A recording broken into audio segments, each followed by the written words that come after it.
अवामी न्यूज़ में ख़बरनि जो सिलसिलो जारी है। इन वक्त असीं तव्हांखे खिपरो खां ख़बर ॾींदा हलूं। खिपरो भर पासे इबादत गाहनि तोड़े कारोबारी मर्कज़नि सिक्योरिटी कीअं बहितर कजे, हिन हवाले सां DSP खिपरो पारां सियासी समाजी अॻुवाणनि वापारियुनि जी मीटिंग रखाई वई। SHO खिपरो पुलिस पारां अवामी राब्ता मुहिम शुरू कई वई। हिन हवाले सां वधीक तफ़सील ॾिसूं था अवेस कुंभर जी हिन रिपोर्ट में। IG सिंध जे हुकुम ते खिपरो पुलिस पारां खिपरो भरपासे जे इबादतगाहनि, कारोबारी मर्कज़नि, बैंकनि ऐं होटलनि ते बहितर सिक्योरिटी कीअं कजे, इन हवाले सां DSP खिपरो नज़ीर अहमद खोसो पारां खिपरो थाणे ते शहरनि वापारियुनि जी हिकिड़ी मीटिंग कोठाई वई, जॾहिं ते SHO खिपरो गुलज़ार मरी पारां शहर में वञी करे शहरनि खे इन मुहिम बाबति आगाही ॾिनी। मूजिब साईंरनि सां शहरी इतिहाद सां ऐं सहाफ़ियुनि सां ऐं इन्हनि सां दुकानदारनि सां पेट्रोल पंप वारनि सां सभिनी सां असां पंहिंजी मीटिंग कई आहे।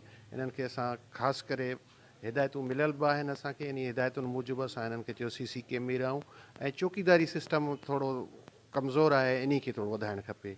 इन जे लाइ साईंरनि खे रिक्वेस्ट कया। साईंरनि असांखे पक ॾिनी आहे त CCTV कैमरा वग़ैरह लॻायो पंहिंजे दुकाननि ते सेफ्टी जी ख़ातिर ऐं चौकीदारी निज़ाम खे बहितर करियो। चौकीदारी त ऑलरेडी असां वटि आहे, दुकानदारनि जे तरफ़ां ई चौकीदार फिक्स थियल आहिनि, ठेकेदार आहे, कमु करे पियो। बाक़ी CCTV कैमरा जेके वॾनि दुकाननि ते कुझु ते लॻल आहिनि, बाक़ी जेके रहियल आहिनि उन्हनि खे बि लॻाईंदासूं।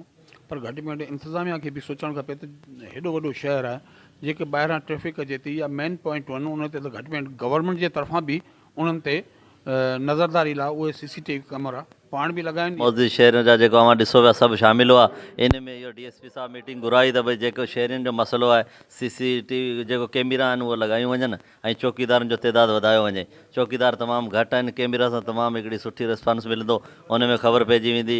ऐं उन खां अलावा जेको चौकीदार आहिनि, जीअं मीरपुर रोड आहे, सांगड़ रोड आहे, तमामु घणी मुश्किलात, उन करे चौकीदार वधाइणु खपे। ऐं ॿियो हिकिड़ो मैसेज ॾिनो वियो SP जी तरफ़ां पुलिस ऐं अवाम में माना दोस्ती जो, त पाण में दोस्ती क़ाइमु कई। मस्जिदूं आहिनि, मेन मस्जिदूं आहिनि, मंदर्स आहिनि, चर्च आहिनि, या सराफ़ा बाज़ार्स आहिनि, या जेके शॉपिंग प्लाज़ा आहिनि, या इमाम बारगाहूं आहिनि, जेके सॉफ्ट टारगेट आहिनि उन्हनि वटि वञूं पिया था, उन्हनि खे सिक्योरिटी जे हवाले सां आगाही ॾियूं पिया। जिते गार्ड न आहिनि उनखे चऊं पिया था उते गार्ड मुक़ररु कया वञनि। जिते CCTV कैमराऊं न आहिनि उन्हनि खे रिक्वेस्ट कयूं पिया था बाबा CCTV कैमराऊं तव्हां इंस्टॉल करायो। उनखां बाद में असां जेको चौकीदारी सिस्टम आहे उन चौकीदारनि जे लाइ बि पंहिंजो थाणे ते पंहिंजे PS सतह ताईं ट्रेनिंग जो बंदोबस्तु कयो आहे त उनखे सिक्योरिटी जे हवाले सां कहिड़ा ट्रेनिंग ॾिना वञनि या उनखे कहिड़ा क़दम खणणु खपनि। होना चाहिए ऐसा, और ये वक्त की अहम ज़रूरत है इस टाइम पे। सिक्योरिटी सिस्टम से जो है ना बहुत सी मालूमात हमें मिल जाती हैं, तो कोई भी अल्लाह ना करे कोई ऐसा हमारे शहर में हादसा हो जाए तो वैसे नहीं पता चलता कौन है क्या है, तो सिक्योरिटी सिस्टम से जो है ना बिल्कुल वाज़ा हो जाता है। तो इंशाल्लाह ये बहुत ही बेहतर अमल है और उसको होना चाहिए।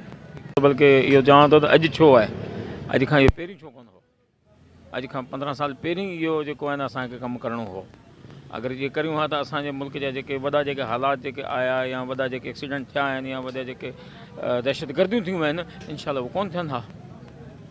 ऐं आइंदा बि अगरि इन ते अमल दरामद कयो वञे त इंशाल्लाह लज़ीद बहितर रहंदो ऐं इन सां असां सभिनी जो तहफ़ुज़ आहे, बल्कि असांजे मुल्क जो तहफ़ुज़ आहे। शहरनि खिपरो पुलिस जे इन अमल खे साराहींदे चयो आहे त हिन सां हिकु त सिक्योरिटी बहितर थी सघंदी, ॿियो अवाम ऐं पुलिस जे विच में विछोटी ख़तमु थींदी ऐं ॾोहनि जी शरह पिणु घटि थींदी। अवेस कुंभर, अवामी न्यूज़, खिपरो।